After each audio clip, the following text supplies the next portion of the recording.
ஈரானை ஒரு சண்டையில் ஒரு யுத்தத்தில் கீழே வீழ்த்துவது என்பது சாதாரணமான விஷயம் கிடையாது என்பதை ஆல்ரெடி அமெரிக்கா இஸ்ரேல் புரிஞ்சு வச்சிருக்கிறாங்க. அதற்கு பல காரணங்கள், அவங்களோட ஆயுத பலம் இருக்கிறது என்பதை தாண்டி அந்த நாடு ரொம்ப பெரியது. சாதாரண ஒரு சின்ன நாடு மாதிரி வெனிசுவேலா மாதிரினா ஈஸியாக கூட கைப்பற்றிடலாம், ஒரு யுத்தத்தை பண்ணி கூட பிடிச்சிட்டு போயிடலாம். ஆனால் பெரிய நாடு, பல ஆண்டுகள் எடுக்கும் அந்த நாட்டை கைப்பற்றுவது என்று சென்று விட்டார்.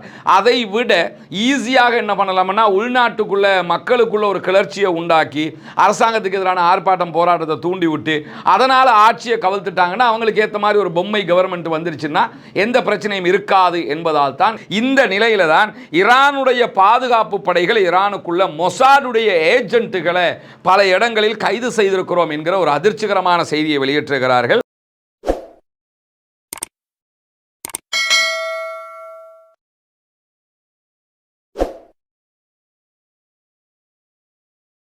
அன்பிற்கினிய சகோதர சகோதரிகளை நம் அனைவர் மீதும் ஏக இறைவனுடைய அமைதியும் கருணையும் உண்டாகட்டுமாக என்கிற உயரிய பிரார்த்தனைகளோடு பாலஸ்தீனத்தினுடைய காசா பகுதிகளில் இஸ்ரேலிய ஆக்கிரமிப்பு இராணுவம் 2 ஆண்டுகளுக்கு மேலாக நடத்தி வந்த யுத்தம் தற்போது யுத்த நிறுத்தமாக மாற்றப்பட்டு இன்றோடு 91வது நாளை நம்ம தாண்டி கொண்டிருக்கக்கூடிய இந்த சந்தர்ப்பத்தில் காசாவில் என்ன நடக்கிறது, காசாவையொட்டிய சர்வதேச நிலப்பரப்பிலும் மத்திய கிழக்கிலும் என்னவெல்லாம் நடக்கிறது என்கிற செய்திகளைத்தான் இன்றைக்கும் நம்ம பார்க்க இருக்கிறோம். இன்றைக்கு ஈரான் பற்றிய செய்திகள் கொஞ்சம் விரிவாக நம்ம பார்க்க இருக்கிற அதே நேரத்தில் காசாவினுடைய நிலை ரொம்ப அவலமான நிலையாக இன்றைக்கும் இருப்பதை நம்ம பார்க்க முடியும். குறிப்பாக காசாவினுடைய புற்றுநோயால் பாதிக்கப்பட்ட சகோதர சகோதரிகளுக்கான மேலதிக சிகிச்சைகளை கொடுப்பதற்காக அவர்களுக்கு காசாவிலிருந்து மருத்துவ தேவைகளுக்காக ஈஜிப்டுக்கோ அல்லது வேறு எந்த நாடுகளுக்கோ வெளியேற முடியாமல் தவிக்கிறார்கள். அதே நேரத்தில் காசாவுக்கு உள்ள எந்தவிதமான மருத்துவ வசதிகளும் அவர்களுக்கு இல்லாமல் இருக்கிறது. இது தொடர்பாக காசாவில் இருக்கக்கூடிய புற்றுநோயால் பாதிக்கப்பட்ட சகோதரர்களிடத்தில் அல் ஜசீராவினுடைய பத்திரிகையாளர்கள் கேள்வி எழுப்பும் போது அவங்க என்ன சொல்றாங்கன்னா, நாங்கள் உட்கார்ந்து அழுது கொண்டிருக்கிறோம், எங்களால் வேறு ஒன்றும் செய்ய முடியாது, கண்ணுக்கு முன்னால் பார்த்து கொண்டிருக்கும் போதே எங்களுடைய சகோதரர்கள் இறந்து கொண்டிருக்கிறார்கள். புற்றுநோய்க்கு அவங்களுக்கு தேவையான எந்த விதமான மருத்துவங்களும் கிடையாது. நோயாளிகளுடைய எண்ணிக்கை 3 மடங்காக அதிகரித்திருக்கிறது. அவங்களுக்கு மருத்துவ தேவைகளுக்காக வெளியேறவும் முடியல, உள்ளுக்குள்ள மருந்து கிடைக்க மாட்டேங்குது. ஆல்ரெடி இருந்த சிறப்பு மருத்துவமனை துருக்கியால் கட்டி கொடுக்கப்பட்டது காசாவுக்குள்ள, அந்த மருத்துவமனையை மொத்தமாக அழித்து நொறுக்கி இருக்கிறது இஸ்ரேலிய ஆக்கிரமிப்பு இராணுவம் என்கிற நிலையில தான் அவர்களுக்கு தேவையான கீமோதெரப்பி உள்ளிட்ட எதுவுமே எங்களுக்கு கிடைக்கல என்று சொல்லி அங்கலாய்க்கிறார்கள் பாலஸ்தீன அப்பாவிகள்.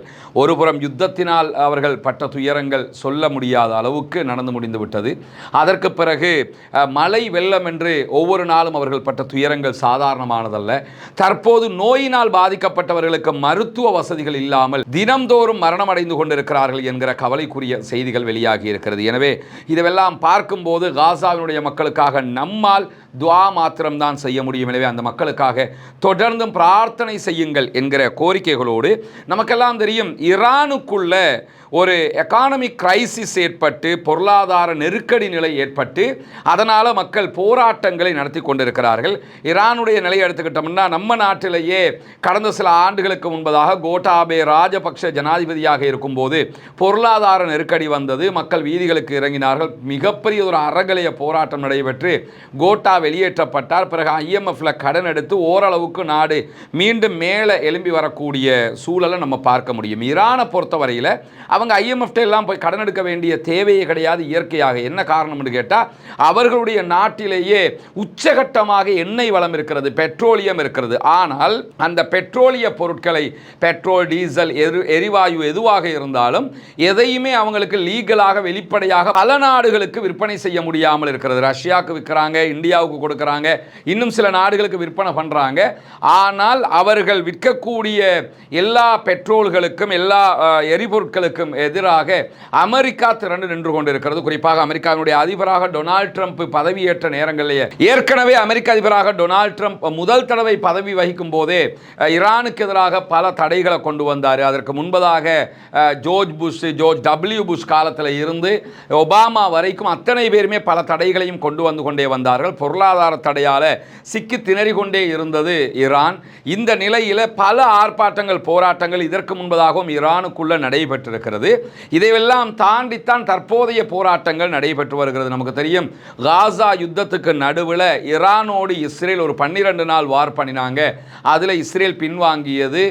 ஈரான் பதிலடியை சிம்ம சொப்பனமாக கொடுத்திருந்தது. அமெரிக்கா ஈரான் மேலே தாக்கு நடத்திய போதும் அதற்கு எதிராகவும் உதைபோர்ட் மேலே கத்தாரில் இருக்கக்கூடிய அமெரிக்காவினுடைய தளத்தின் மேலேயே ஈரான் தாக்குதல்கள் நடத்தியிருந்தாங்க. எனவே ஈரானை ஒரு சண்டையில் ஒரு யுத்தத்தில் கீழே வீழ்த்துவது என்பது சாதாரணமான விஷயம் கிடையாது என்பதை ஆல்ரெடி அமெரிக்கா இஸ்ரேல் புரிஞ்சு வச்சிருக்கிறாங்க. அதற்கு பல காரணங்கள், அவங்களோட ஆயுத பலம் இருக்கிறது என்பதை தாண்டி அந்த நாடு ரொம்ப பெரியது.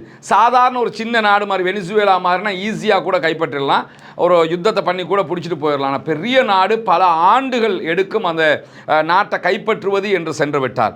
அதை விட ஈஸியாக என்ன பண்ணலாம்னா உள்நாட்டுக்குள்ள மக்களுக்குள்ள ஒரு கிளர்ச்சியை உண்டாக்கி அரசாங்கத்துக்கு எதிரான ஆர்ப்பாட்டம் போராட்டத்தை தூண்டி விட்டு அதனால் ஆட்சியை கவிழ்த்துட்டாங்கன்னா அவங்களுக்கு ஏற்ற மாதிரி ஒரு பொம்மை கவர்மெண்ட் வந்துருச்சுன்னா எந்த பிரச்சனையும் இருக்காது என்பதால் தான் ஈரானுக்குள்ள ஆல்ரெடி பொருளாதார நெருக்கடி இருக்கும்போது அதற்கு எதிராக மக்கள் போராட்டங்களுக்கு வரும்போது மொசாதுடைய இன்வால்மெண்ட்டில், அமெரிக்காவினுடைய இன்வால்மெண்ட்டில் உள்ளுக்குள்ள நிறைய கிளர்ச்சிகளை உண்டாக்கிக்கிட்டு இருக்கிறாங்க என்கிற செய்திகள் வெளியாகி கொண்டிருக்கிறது. பொதுவாக நீங்கள் பார்த்தீங்கன்னா ஈரானை பற்றி நிறைய செய்திகள் தற்போது ஊடகங்களை நீங்கள் பார்க்க முடியும். இந்த செய்திகளில் 90% மேற்பட்ட செய்திகள் உருவாக்கப்படுகிற கிரியேட் பண்ணக்கூடிய செய்திகளாக இருக்கு. ஏன்னா ஈரானுக்குள்ள இன்டர்நேஷனல் மீடியாக்கள் ரொம்ப ரேராக தான் செயல்பட முடியும். அல் ஜசீரா இருக்கிறாங்க, அதுவல்லாத ஈரானுடைய ஊடகங்கள் இருக்கிறது. எல்லா ஊடகங்களும் அங்கே நினைச்ச மாதிரி செயல்பட முடியாது. எனவே தான் ஈரானுக்குள்ள இருக்கக்கூடிய செய்திகளை ரொம்ப திரிச்சு தான் வெளியே சொல்லுவாங்க. ஏன்னா அதுவும் அவர்களுடைய நாட்டுக்குள்ளேயே ஈரானுக்குள்ளேயே பிரச்சனையை உண்டாக்குறதுக்கான ஒரு வாய்ப்பாக அதை பயன்படுத்துவாங்க. இப்போ நம்ம நார்த் கொரியாவை பற்றி நிறைய செய்தி கேள்விப்படுவோம். இதில் எது உண்மை எது பொய்ங்கிறதையே பிரிச்சறிய முடியாத அளவுக்கு நார்த் கொரியாவுக்குள்ளே இருக்கக்கூடிய செய்திகள் வெளியே உண்மையான செய்திகள் வருவது ரொம்ப குறைவாக இருக்கும். எனவே அந்த நாட்டுக்குள்ளே இருக்கக்கூடிய செய்திகளை அந்த நாட்டில் இருந்து சுயாதீனமான செய்திகள் வந்தால் மாத்திரம்தான் அறிய முடியும். இப்போ கூட நீங்கள் பார்க்கலாம், ஈரானுடைய ஷியா மத ஆன்மீக தலைவராக இருக்கக்கூடிய ஆயத்துல்லா அலி காமனி ரஷ்யாவுக்கு ரகசியமாக தப்பி போறாரு என்கிற தகவல்களை எல்லாம் நீங்க பார்க்கலாம். அவங்க எப்பயுமே அப்படி ஒரு அறிக்கையை விடலை. ஈவன் இன்னைக்கு நீங்க அரபியாவை எடுத்துக்கிட்டா கூட அல் அரபிய ஊடகம் கூட என்ன சொல்லுதுன்னு கேட்டா, இன்றைய நாள் வெள்ளிக்கிழமை அபிஷியலாக ஒரு உரையாற்றி இருக்கிறார் ஆயத்துல்லா அலி காமனி அமெரிக்காவுக்கு எதிராக. இதுதான் முதல் தடவையாக அமெரிக்காவுக்கு எதிராக இந்த கிரைசிஸுக்குள்ள ஆயத்துல்லா அலி காமனி பேசியது. இதற்கு முன்பதாக செவ்வாய்க்கிழமை ஒரு உரையாற்றி இருக்கிறார். இதை தாண்டி அவர் எந்த உரையுமே அபிஷியலாக ஆற்றவும் இல்லை, நாங்கள் தப்பி போகிறோம் அவங்க சொல்லவும் இல்லை, தப்பி போகிறதாக எந்த விதமான ஊடக தகவல்கள் வெளிவரவும் இல்லை. இதுவெல்லாம் சர்வதேசத்தில் ஏற்கனவே எப்படி கிரியேட் ஆகிச்சோ அப்படி கிரியேட் ஆகக்கூடிய செய்திகள்ங்கிறது ஆரம்பமாக புரிஞ்சுக்கிறேங்க. போராட்டம் என்பது உச்சகட்டமாக நடந்து கொண்டிருக்கிறது ஈரானுக்குள்ளங்கிறத அல் ஜசீராவினுடைய செய்தியாளர்கள் சொல்வதையே நம்ம பார்க்க முடியும். இரண்டு விதமான போராட்டங்கள் நடைபெறுகிறது. ஒன்று அரசுக்கு எதிரான போராட்டங்கள், இன்னொன்று அரசை ஆதரித்த போராட்டங்கள். இங்கே என்ன கவனிக்கணும்னு கேட்டால், ஈரானுடைய அரச கட்டமைப்பு என்பது ஜனாதிபதிக்கு கீழே உள்ள அதிகாரிகள், நீதிமன்றம், இப்படி ஒரு கட்டமைப்பு இருக்கு. இது எல்லாத்தையும் தாண்டி சுப்ரீம் லீடராக ஆயத்துல்லா அலி காமனி இருப்பார். இவர் தான் சுப்ரீம் லீடர். இங்க உள்ள பிரச்சனை ஆயத்துல்லா அலி காமனிக்கு எதிரான ஆர்ப்பாட்டம் என்று கூட இங்க இலங்கையில் இருக்கக்கூடிய திறன போன்ற ஊடகங்கள் சில செய்திகளை ஒளிபரப்பி இருந்ததை கூட நம்ம பார்க்க முடிந்தது. அந்த ஆர்ப்பாட்டம் எதுவுமே ஆயத்துல்லா அலி காமனிக்கு எதிரான போராட்டங்கள் கிடையாது. அந்த போராட்டங்கள் அத்தனையுமே அரசுக்கு எதிரான, எக்கனாமிக் கிரைசிஸுக்கு எதிரான ஆர்ப்பாட்டங்களாகத்தான் இருக்கிறது. எனவே ஆயத்துல்லா அலி காமனிக்கு எதிரான ஆர்ப்பாட்டம் என்று சித்தரிக்க முடிவதற்கான காரணம் என்னன்னு கேட்டால், அப்பதான் அந்த ஆட்சியை மொத்தமாக அந்த ஸ்ட்ரக்சரையே அளிக்க முடியுங்கிறதுக்காக அமெரிக்க ஏகாதிபத்தியத்திற்கு எதிராக இல்லாத ஒரு பொம்மை ஆட்சியை கொண்டு வரணுங்கிறதுக்கான திட்டமாகத்தான் இது திட்டப்படுகிறது. இந்த நிலையில் நேற்றைய தினம் வியாழக்கிழமை என்ன பண்ணிட்டாங்கன்னு கேட்டால், ஈரானுடைய அரசு நாட்டுக்குள்ள மொத்தமாக இணையதள முடக்கத்தை கொண்டு வந்திருக்கிறார்கள். அதுக்கான காரணம், இந்த போராட்டத்துக்கு தேவையில்லாத செய்திகளை சொல்லி, பொய் பிரச்சாரங்களை சொல்லி ஆக்களை எக்ஸ்ட்ரா கூட்டக்கூடாதுங்கிறதுக்காக பொதுவாகவே எல்லா நாடுகளிலும் இப்படி ஒரு பிரச்சனை வரும்போது இன்டர்நெட்டை தடை செய்வது நடக்கும். நம்ம நாட்டில் நடக்கலையா? நம்ம நாட்டில் இன்டர்நெட் முடக்கம் நடந்திருக்கிறது, கலவரங்களின் போது நடந்திருக்கிறது. அதை எல்லா நாடுகளும் பண்ணுவாங்க.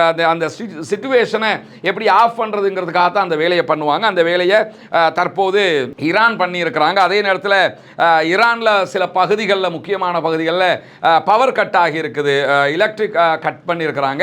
இதுவெல்லாமே உள்ளே வந்து அமெரிக்காவோ வேறு யாரோ பண்ணல, அரசாங்கமே எலக்ட்ரிக் கட்டை பண்ணியிருக்கிறாங்க. சில ஏரியாக்களில் சில செய்திகள், வேண்டாத செய்திகள் பரவுவதை தடுப்பதற்காக செய்கிறோம் என்று சொல்கிறாங்க.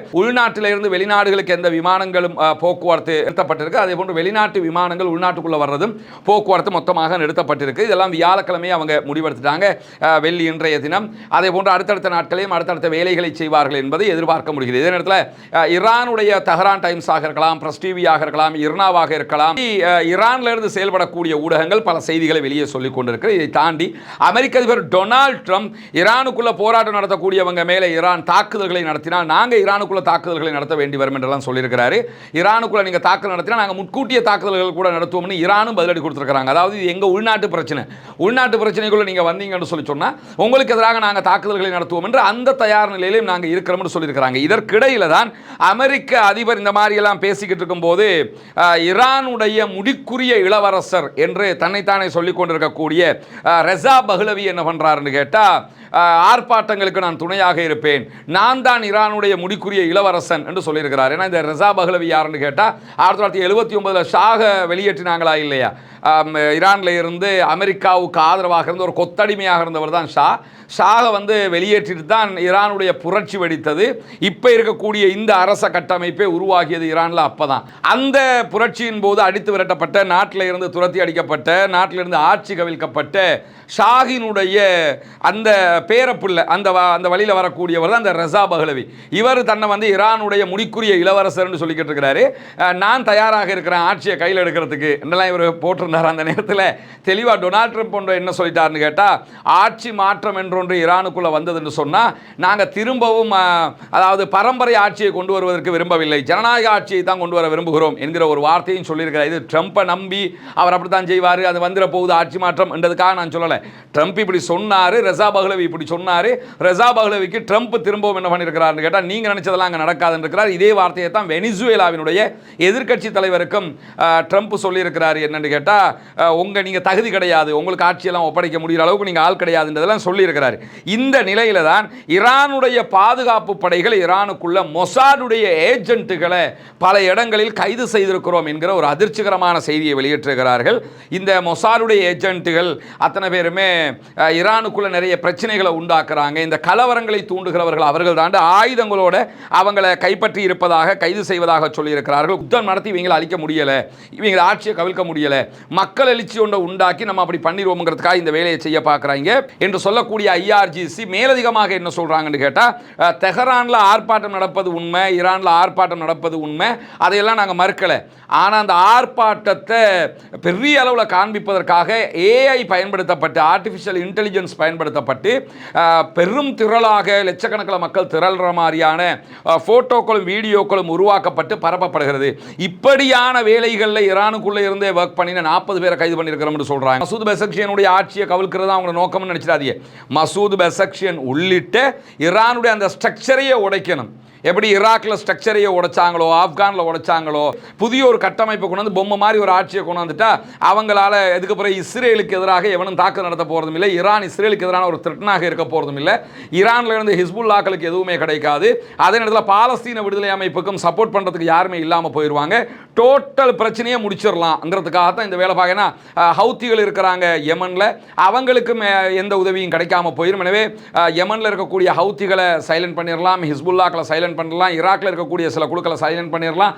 எல்லாத்துக்கும் மேல இந்த பாலஸ்தீன பிரச்சனைக்கு முடிவு கட்டி விட்டுறலாம். யாருமே இதுக்கப்புறம் பாலஸ்தீனத்துக்கு சப்போர்ட்டாக நேரடியாக இந்த மாதிரி ஆயுத ரீதியிலான சப்போர்ட்டுக்கு வந்து நிற்க மாட்டாங்கிறதுனாலையும் மொத்தமாக காலி பண்றதுக்காக மக்களை தூண்டி விடுற வேலையை பார்க்குறாங்களே தவிர, ஊடகங்கள் காட்டுகிற அளவுக்கு மிக பாரதூரமாக அங்கே குப்பை தொட்டிகள் எரிக்கப்படுகிறது, சில வன்முறைகள் நடைபெற்றுங்கிறதெல்லாம் மாற்று கருத்தே கிடையாது. வன்முறைகள் நடக்கத்தான் செய்கிறது. அது தொடர்பாக இன்றைக்கு வெள்ளிக்கிழமை மக்களுக்கு மத்தியிலே உரையாற்றி இருக்கக்கூடிய ஆயத்துல்லா அலி ஹாமனி சொல்லும்போது என்ன சொல்றாருன்னு கேட்டால், வெளிநாட்டினரோட கூட்டுறவு வைப்பதை நாங்கள் ஒருபோதும் ஏற்றுக்கொள்ள மாட்டோம் அப்படின்னு சொல்லி வெளிப்படையாகவே சொல்லியிருக்கிறாரு. குறிப்பாக வெளிநாட்டினர் உள்ள வந்து பிரச்சனையை உண்டாக்க பார்க்குறாங்க. அமெரிக்க அதிபர் டொனால்ட் ட்ரம்ப் பொது அமைதியின்மையை தூண்டி கொண்டிருக்கிறார். நாட்டுக்குள்ள ரொம்ப அமைதியாக நாங்கள் எங்கள் வேலையில் பார்த்துக்கிட்டு போகிறோம். இதுக்கு ரொம்ப தூண்டுதலாக அமெரிக்க அதிபர் டொனால்ட் ட்ரம்ப் தான் இருக்கிறாரு. அவர் தான் இந்த தூண்டலை எல்லாம் பண்ணிக்கிட்டு இருக்கிறாரு என்று சொல்லி வெளிப்படையாகவே குற்றம் சாட்டியிருக்கக்கூடிய ஆயத்துல்லா அலி ஹாமனி இந்த நிலைகளில் தான் மக்கள் போராட்டம் வெடித்திருக்கிறது. அந்த மக்கள் போராட்டத்துக்கு மத்தியில் கிளர்ச்சிகளை உண்டு பண்ணி ஆட்சியை கவிழ்க்கக்கூடிய வேலையை பார்க்கறதுக்கு மேற்கு நாடுகள் திட்டமிட்டு கொண்டிருக்கின்றன என்கிற செய்திகளை நம்ம பார்க்க முடியும். தொடர்ந்தும் ஈரான் பற்றிய உண்மை செய்திகளை நம்ம அடிக்கடி தர்றதுக்கு தயாராக இருக்கிறோம். அதிலையும் நீங்கள் இணைந்து கொள்ளுங்கள் என்கிற செய்திகளோடு வெனிசுவேலா மேலே 2ஆம் கட்ட தாக்குதல்களை நாங்கள் நடத்த மாட்டோம்னு அமெரிக்க அதிபர் டொனால்ட் ட்ரம்ப் அறிவிச்சிருக்கிறார். ஏன்னா வெனிசுவேலா அரசியல் கைதிகளை விடுவிப்பதற்கு ஒப்புக்கொண்டிருக்கிறது என்று சொல்லியிருக்கிறாங்க. ஆல்ரெடி வெனிசுவேலாவில் தனக்கு எதிராக இருந்தவங்க பல பேரை நிக்கோலஸ் மதுரோ அரெஸ்ட் பண்ணி உள்ள வச்சிருக்கிறாரு என்கிற குற்றச்சாட்டுகள் இருந்தது. இந்த அரசியல் கைதி என்று யாரெல்லாம் கைது பண்ணப்பட்டிருப்பாங்களோ அவங்க ரிலீஸ் பண்ண ஒத்துக்கிட்டாங்க. எனவே நாங்கள் 2ஆம் கட்ட தாக்குதல்களை நடத்த மாட்டோம் இருக்கிறாங்க. அது மட்டும் காரணமாக இருக்காது. கண்டிப்பாக வெனிசுவேலா அமெரிக்காவுக்கு தேவையானதை செஞ்சு தரணும்னு சொல்லியிருப்பாங்க. அதற்காகவும் அவர் அந்த கருத்துக்களை சொல்லியிருக்கலாம் என்கிற நிலையில தான் நெத்தன்யாகு மன்னித்து விடப்பட வேண்டும், நெத்தன்யானுடைய ஊழல் குற்றச்சாட்டுகள் இருந்து அவரை மன்னிச்சிருங்க என்று சொல்லி அமெரிக்க அதிபர் டொனால்ட் ட்ரம்பே நேரடியாக இஸ்ரேலிய ஜனாதிபதி ஐசக் ஹெர்சாக்குக்கு கடிதம் எழுதியிருந்தார். அந்த கடிதத்தை தொடர்ந்து 2 நாட்களுக்கு முன்பதாக தானே நேரடியாக இஸ்ரேலுடைய அதிபருக்கு தொடர்பு கொண்டு தொலைபேசியில் மன்னிப்பு ஏன் தாமதிக்கிறீங்கன்னு கேட்டதாகவும் அது சீக்கிரமாக தந்துடுவேன் என்று சொல்லி அவர் சொன்னதாகவும் செய்தி வெளியிட்டிருந்தார். ஆனால் இன்றைக்கு இஸ்ரேலுடைய அதிபர் வெளியிட்டிருக்கக்கூடிய அறிவிப்பில் என்னோட டொனால்ட் ட்ரம்ப் அப்படி பேசவும் இல்லை, நான் அவருக்கு அப்படி சொல்லவும் இல்லை, ஆனால் நெத்தன்யாகுனுடைய மன்னிப்பு விஷயத்தை நாங்கள் பரிசீலனையில் தான் வச்சிருக்கிறோம் அப்படின்னு சொல்லியிருக்கிறாங்க. நெத்தன்யாவுக்கு மன்னிப்பு கிடைக்குமா கிடைக்காதுன்னா மேக்சிமம் கிடைச்சிரும். அமெரிக்கா சொன்னதுக்கு பிறகு இஸ்ரேலுடைய அதிபர் அதெல்லாம் கொடுக்காமல் இருக்கக்கூடிய அளவுக்கு இருப்பார்ன்றா நம்ம நம்ப முடியாது. 190% கிடைச்சிரும் முன்ன பின்ன. ஆனால் சில நேரங்களில் மாற்று கருத்திருக்கலாமே தவிர பெரும்பாலும் அவருக்கு மன்னிப்பு கிடைப்பதற்கான வாய்ப்புகள் இருக்கிறது. ஊழல் குற்றச்சாட்டில் அப்படி மன்னிப்பு கிடைச்சா தான் உண்டே தவிர இல்லைன்னா அவர் உள்ள போகிறது நிச்சயமான ஒரு நிலையாக இருக்கிற நேரத்தில் தான் யமனில் சவுதிக்கு எதிராக செயல்பட்டு வந்த தெற்கு இடைக்கால படை எஸ்டிசி என்கிற தெற்கு இடைக்கால படை இணைந்திருந்த தெற்கு இடைக்கால கவுன்சில் என்கிற கவுன்சிலை தாங்கள் கலைப்பதாக அந்த கவுன்சிலே இன்றைக்கு அறிவிச்சிருக்கிறாங்க. எனவே யமனில் ஒரு அமைதி திரும்புவதற்கான வாய்ப்புகள் கொஞ்சம் இருக்கிற அதே நேரத்தில் யமனில் சவுதியினுடைய கை அவங்களுடைய பகுதிகளில் ஓங்கி இருக்குது. ஹவுதீஸுடைய பகுதி தனியாக இருக்குது, சவுதியினுடைய கட்டுப்பாட்டு பகுதியில் சவுதியினுடைய கை ஓங்கி இருக்கிறது என்கிற செய்திகள் வெளியாக இருக்கிறது. பொறுத்திருந்து பார்ப்போம் என்னவெல்லாம் நடக்கிறது என்பதை. பாலஸ்தீனம் வெற்றி பெற வேண்டும், பாலஸ்தீனம் சுதந்திரமடைய வேண்டும், பாலஸ்தீன மக்களும் நம்மை போன்ற நிம்மதியானவர்களாக மாற வேண்டும், வாழ வேண்டும் என்கிற உயரிய பிரார்த்தனைகளோடு பாலஸ்தீன அப்பாவிகளுக்காக தொடர்ந்தும் ஜனநாயக ரீதியாக குரல் எழுப்புவோம் என்கிற கோரிக்கைகளோடு தொடர்ந்து இணைந்திருங்கள். ஈரான் பற்றிய முக்கியமான செய்திகளை உங்களுக்கு உடனுக்குடன் கொண்டு வந்து தருவதற்கு தயாராக இருக்கிறோம். அல்ஹம்துலில்லாஹி ரப்பில் ஆலமீன்.